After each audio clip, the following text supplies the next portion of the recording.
है कि 25 साल मतलब 25 साल से जो लड़कियां हैं, 25 साल के ऊपर वाली लड़कियां हैं, सारी नहीं, कुछ जो लिव इन में रहती हैं, वो मुंह मार के आती हैं 4-5 लड़कों का। लड़कियां लाते हैं 25 साल की, अब 25 साल की लड़की 4 जगह वो मुंह मार चुकी। नमस्कार साथियों, अनिरुद्ध आचार्य के बयान को लेकर काफी बड़ी समस्याएं पैदा हो गई हैं।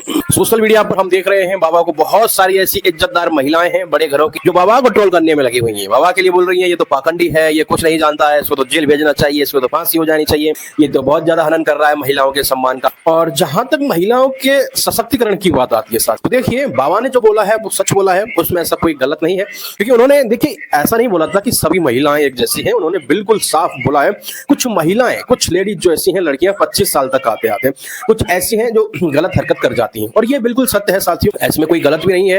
हालांकि कुछ महिलाएं बड़े घरों की हैं, बॉलीवुड से हैं, टीवी इंडस्ट्रीज से हैं, जो बाबा के विरोध में आई खुल के ये कह रही है कि लिव इन रिलेशन में रहना क्या गलत। तो बाबा का इस चीज को लेकर एक बहुत ही शानदार जवाब आता है। तो अनिरुद्ध आचार्य जी कहते हैं कि भाई इस देश के अंदर और अभी फिलहाल सत्य को सत्य कहना बड़ा ही गलत है, क्योंकि वैश्या को वैश्या कहना बहुत गलत है। क्योंकि हमने बोला कि लिव इन में रहना गलत है, तो हमारा क्या कर रहे हैं लोग? विरोध। कलयुग में आप सत्य नहीं बोल सकते, कलयुग में आप वैश्या को वैश्या नहीं कह सकते। वो है तो वैश्या, पर सुनना चाहती है कि मैं सती साबित करूं। आप एक चीज समझ सकते हैं, अगर हम इंस्टाग्राम या कोई भी सोशल मीडिया का ऐप खोल के देखते हैं तो वहां पर जिस तरीके से महिलाएं अपने कपड़े उतार रही हैं, अर्धनग्नता प्रदर्शन कर रही हैं, अंगों का प्रदर्शन कर रही हैं, बस फॉलोवर बढ़ जाएं। बस फॉलोवर बढ़ने के लिए अगर ये इतना कर सकती हैं तो पैसे के लिए कुछ भी कर सकती हैं, और ये होता भी है, ये सारी चीजें चल भी रही है।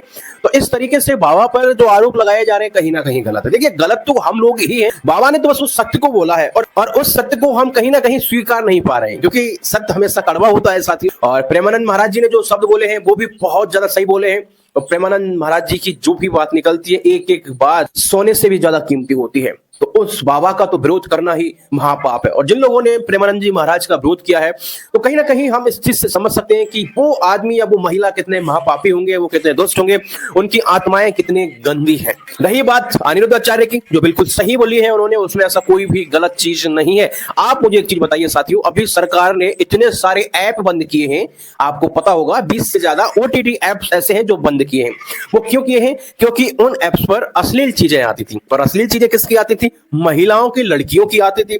तो ये तो क्लियर है कि यार कहीं ना कहीं ये तो सत्य है कि लड़कियां पूरी सभी सही नहीं है। अगर सभी सही होती तो वो सरकार ऐप्स बंद नहीं करती। आपको पता होगा कि भारत सरकार ने अश्लील ऐप्स बंद कर दिए हैं, जिन पर कुछ अश्लील कंटेंट्स दिखाए जाते थे, वो भी महिलाओं के द्वारा। तो साथियों ये चीजें क्लियर है, जो बोला है सत्य बोला है। और बाबा ने बोल दिया है कि भाई इस जमाने में वैश्या को वैश्या नहीं बोल सकते। वो सीता, वो चाहती है कि मुझे लोग सीता समझे, एक सती सावित्री समझे, जो कि ऐसा नहीं हो सकता। और यही सत्य है साथियों। बाकी का आपका क्या ओपिनियन है इस चीज को लेके, जरूर अपनी राय कमेंट्स में दीजिएगा।